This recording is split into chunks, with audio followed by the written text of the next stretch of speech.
So I think there's like, well, I mean, who wants to start? Like, I could start by going over the like Kant version of it, if that's good. I can just do that. Let's go. Yeah, you can do that. All right.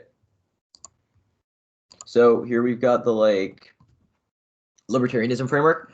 So one thing to keep in mind about like Kant and the reason that it's strategic is that it kind of operates on like a level that's like higher than util or considered to be higher than util because it values kind of the intrinsicness of the action rather than the, consequences of the action, which is something to like keep in mind when reading this framework. And I guess it's something that I'll explain why that it is like later in the framework. So the kind of first claim that it starts with is like pretty standard. You can make reasons why like or justifications for why practical reason is necessary as the starting point for frameworks.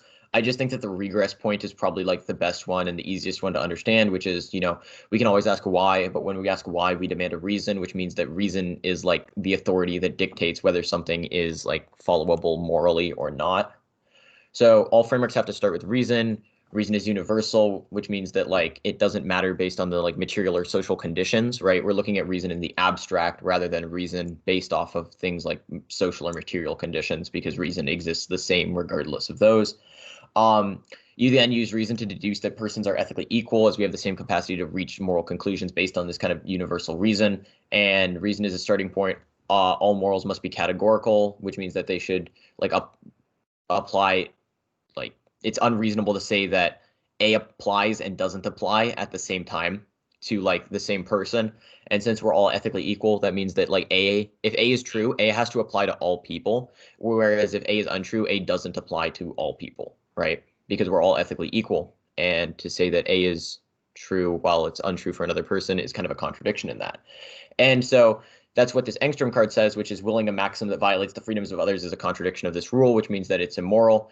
Pretty much the kind of intuitive thing is just, or the way to explain it is just, so if I violate your freedom, then I'm saying like that I have a right to violate your freedom. And since we're ethically equal, then you also have a right to violate my freedom, which would create a contradiction because if you violate my freedom to violate your freedom, that doesn't make sense. Or rather, if you violate my freedom to further your freedom, but I'm allowed to violate your freedom to further my freedom, then there's no point and it's just contradicting each other, right? So we shouldn't be allowed to violate other people's freedoms because if we allow that, it doesn't make sense and it leads to a contradiction in conception.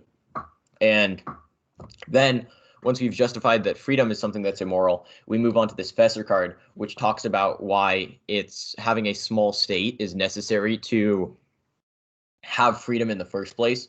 So yeah, it talks about why taxes are slavery and stuff, which is a statement.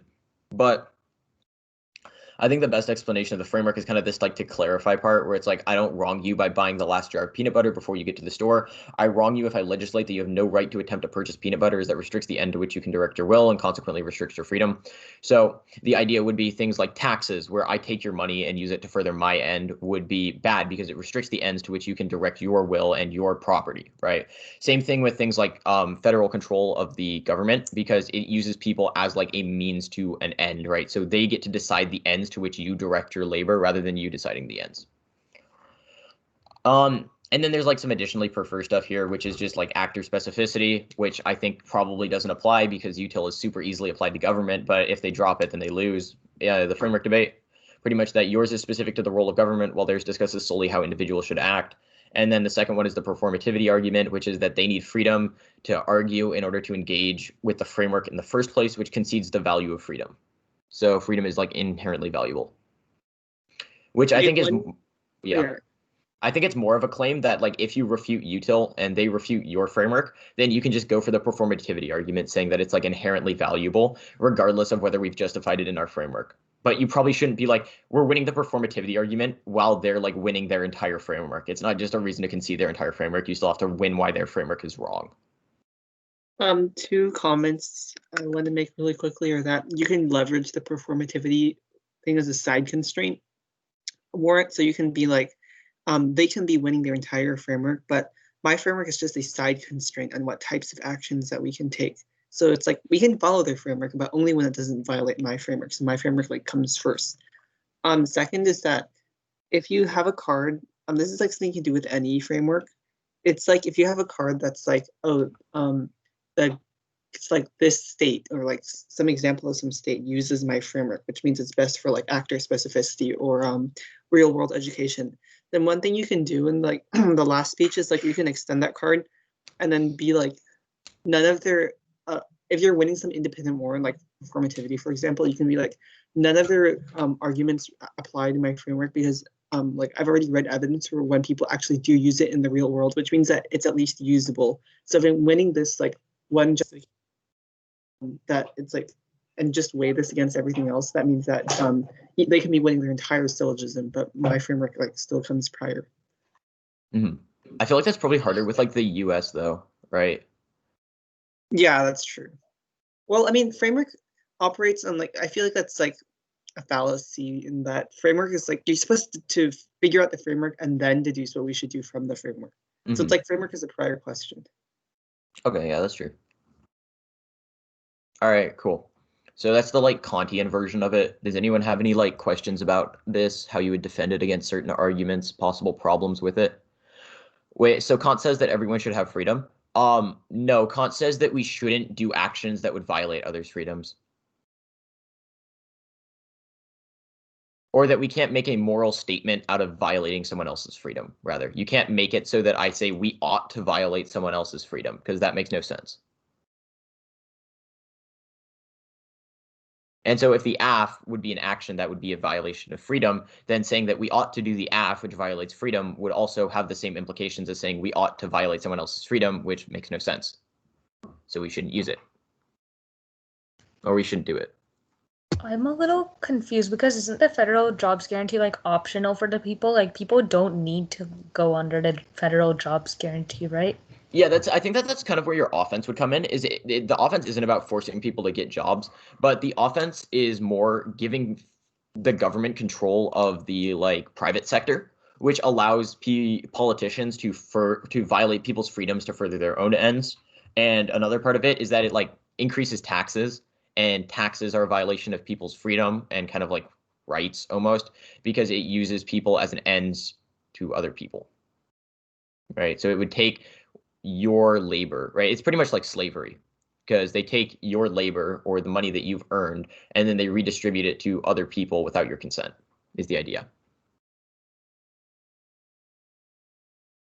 Yeah, the Born card is super common. Like everybody's cut this card. Like I cut it, and then I think Lydia cut it again as well.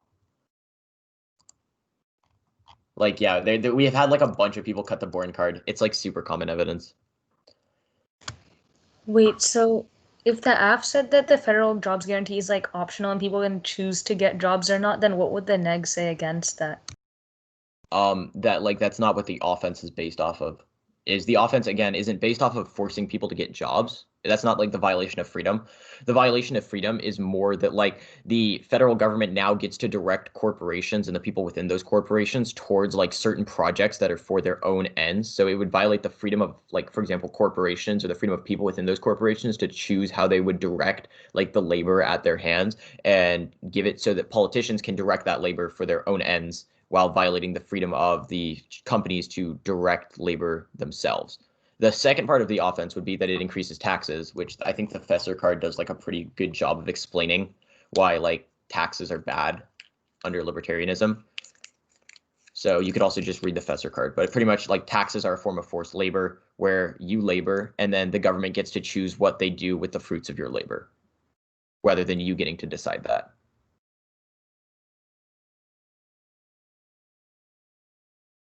So like if they're like, yeah, people can choose whether or not to participate. It's like, yeah, people can choose whether or not to participate in the jobs guarantee, but they don't get to choose whether or not to participate in institutions like the economy or institutions like taxes, right? Like you don't get to like choose whether or not to pay taxes. Yeah, so libertarianism is pretty much governments shouldn't interfere with the economy. Like I think that for the most part, they're okay with government interference in terms of like non like economic stuff, but like I don't think that that's super relevant to like this case, right? Like if they're like, should we like Does this mean that all laws are bad? You should be like, yeah, we're not talking about like whether all laws are bad. We're just talking about how the government should not regulate the economy or control the economy. Because I don't think that in order to justify why the app is bad, you have to justify why like all laws or all government interference is bad, but rather you can just justify why government interference in the economy is bad. But yeah, that probably is an implication of the it's actually not anarchy. The big distinction is that like libertarians think that the government should only like protect individuals, right? Like here's the line. It says government which protects individuals from force, fraud, theft, and administers court of law, but does nothing else, right? So the idea is that in order to maintain freedom, the government has to protect your freedoms on some level, right? But they shouldn't violate your freedoms on other levels, such as economic freedoms, right? So it should like protect individuals from being taken advantage of, or it doesn't equal anarchy. Yeah. Seattle Academy, lay or good judges? We will see.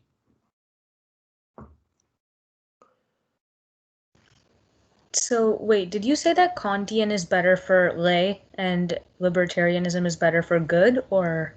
No, this type of framework is like a Kantian libertarianism framework. So it's like it uses Kant to justify freedom, and then it's like a libertarian idea of what freedom means, if that makes sense. Oh, okay. I have one more question about debate, like LD in general. So is this like the value criterion, or is it like which part is this? So the value criterion would be like consistency with a minimal state in this one, which just means that like the state shouldn't like regulate the economy or tax people. Like you can kind of make it mean what you want it to mean in the round. That's why it's kind of vaguely worded. So the value would just be morality. Oh, then what is Kant considered, like the framework? Yeah, well, Kant is a philosopher, so he talks about the way to achieve morality, and so you pretty much provide like a syllogism or an argument here for why the best way to achieve morality is through protecting people's freedoms through the minimal state. Oh. Yeah. Oh, okay. I think I get it now. Thank you. So yeah, since like the resolution asks you to provide a moral obligation, this is just the best way to provide that moral obligation. Cool. Do we want to talk about the rest of the frameworks now? I guess. This is another iteration of like a Kant one, but I think that this one works like less on local circuit, mostly because it's like, I don't know, very not warranted well, in my opinion. I don't know. There's like a lack of warrants. All right, the next one is this commitments to human freedom necessitates a minimal state. This is like pretty much the same idea. Freedom is good. Not freedom is bad. Like this is literally just like the Fessor card as the framework. So that's something to keep in mind is it's like a shorter these first three frameworks are kind of all very similar in that they value freedom. So this one's probably like the same as the first framework if you justify why you value freedom.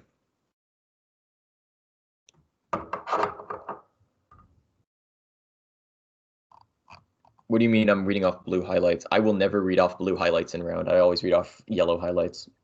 I can just like as far as I can see. Yeah, but this isn't a round. But yeah. Wait, all right. I need to leave. All right. Bye, Alan. Bye. All right. Wait, Ellie, do you want to explain this one? Because you're probably better at explaining it than I am.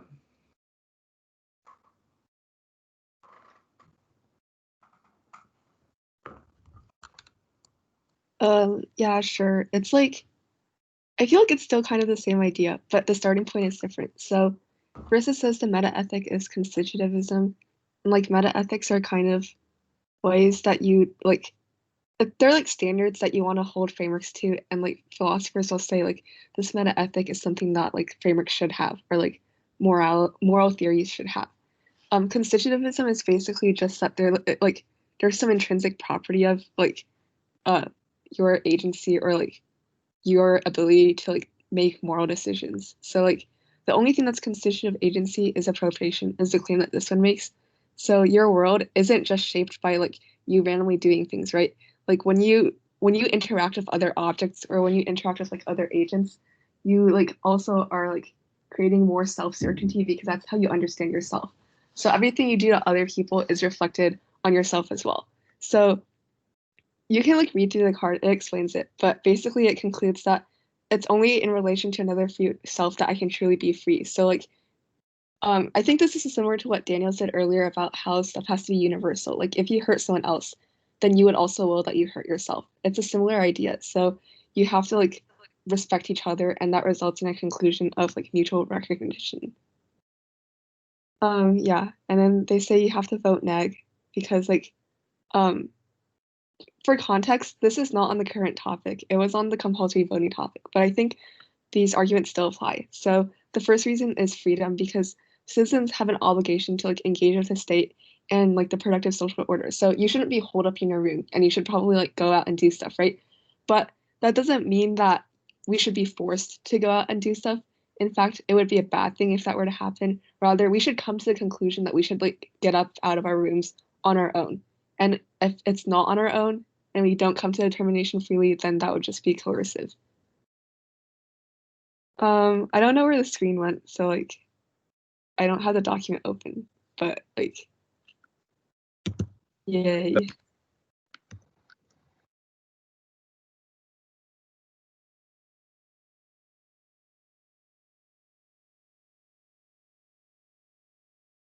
Wait, sorry, I just left for a second. Also, Anthony, I started the meeting. Okay. Wait, do you know how to start the meetings underneath the like scheduled meeting and not just like a random one in the channel? I actually have no idea. Oh, okay, cool. That's just what I've been doing this whole time.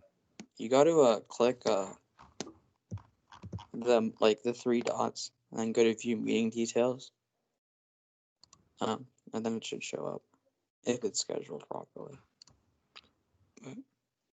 Wait, which three dots are you talking about? I mean, I'm on my phone. I forgot about how you do it off the computer. Oh, okay. Yeah.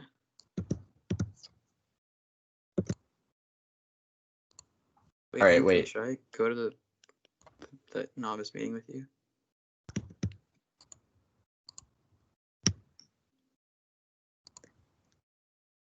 If you want to, I guess. Or yeah. Wait, all right, sorry, I'm kind of lost. Also, Ellie, sorry if I cut off the the live stream thing. I forgot that they would do that. Oh, okay. Well, the second one is particularization.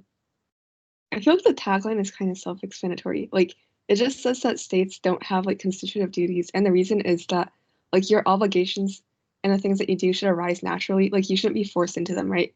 And the reason for that is because things happen naturally, and so they should be like dependent on your circumstances and like not on someone just ruling that you should like do whatever. Yeah, and then this fourth framework basically. isn't a framework. So like I was like thinking I would write something and then I didn't. So that's the thing.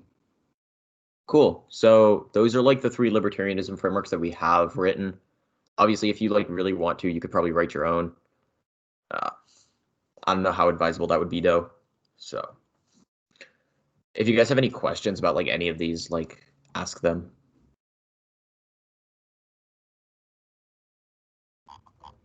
This is not related, but I really like Anthony's emojis in the chat. I think you could also use the Gewirth card from the non-domination NC from last topic as like a shorter warrant for like freedom good. I don't know, it's just like Aparna Hobbes is interesting. Wait. But yeah, like the Gewirth card just says like whenever you take an action, you assume you have the freedom to take that action in the first place. It is kind of what like Engstrom says, but it's like an action theory justification. Like freedom is constitutive of acting. And then to answer Aparna's question, Hobbes says that the state should be able to do what it wants. So the way that you run that on the neg is you say the state should do what it wants, so it can't have obligations. So you shouldn't try to put obligations on the state to do something. That's like literally it. Well, it's not a very persuasive framework. Like the words are like, everybody reads this card called what's it called again? starts with a P or something. Wait. Oh, Parrish. Yeah. People read this card by Parrish. That's like I think it's like violence and something in like Hobbes and Derrida's like language, like sign economy or something. It's like some really weird Pomo stuff, and it's like just like like people try to impose meaning, like different meanings on each other whenever like you communicate with the other person, which is violent. And so the only way to avoid this is if we have like a state that just like imposes one sense of meaning on everyone. Well, it's not that we are predestined. Yeah, well, Hobbes, well, yeah, because Hobbes says the state should be able to do everything, and Kant libertarianism says that like it shouldn't be able to do anything. I mean, the warrants for Hobbes are just quite terrible. Like you have no rights against the state. So, oh, Calvinism, yeah. You could run a God AC or God NC. Yeah, I think we could doesn't probably. determinism usually negate. I mean, yeah, generally, I think it would. I mean, I don't think it like goes either direction, honestly.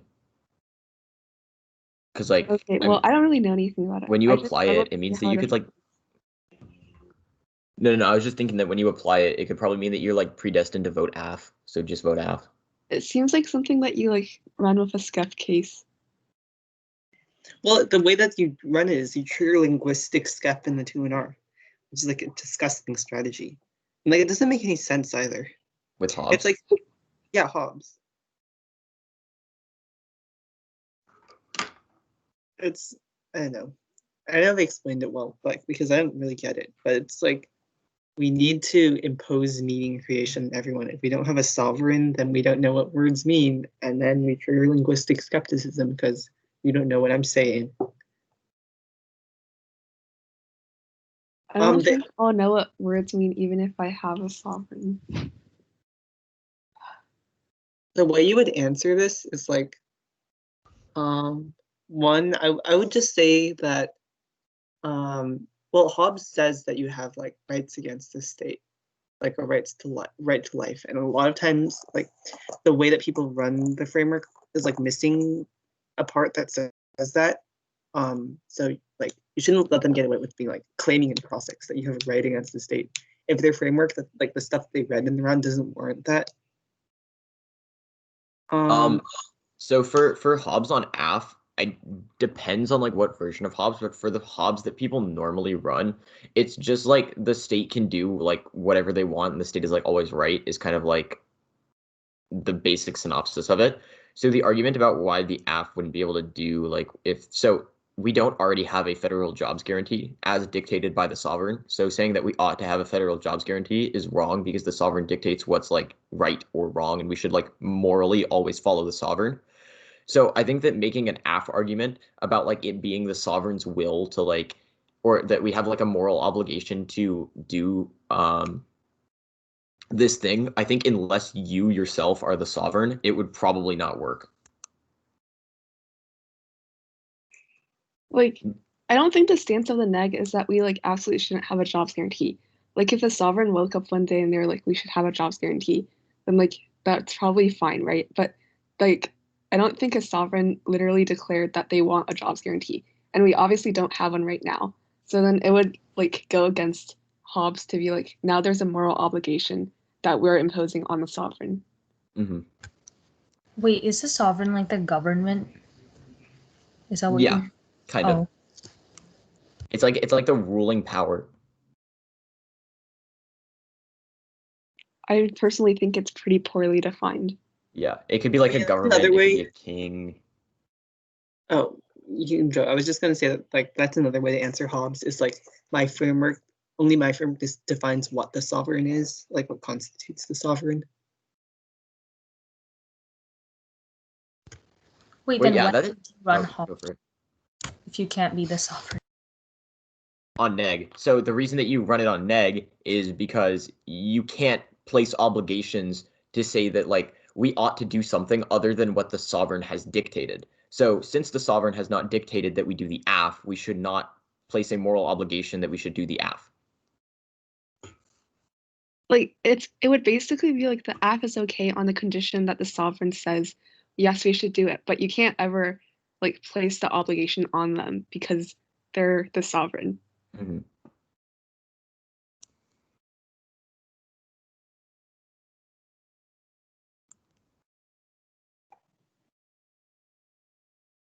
So like absent the sovereign being like, you should tell me that it's moral to implement a federal jobs guarantee, we shouldn't say that it's moral to implement a federal jobs guarantee, kind of.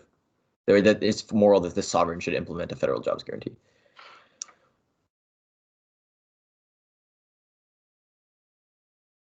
Yeah, that's Hobbes.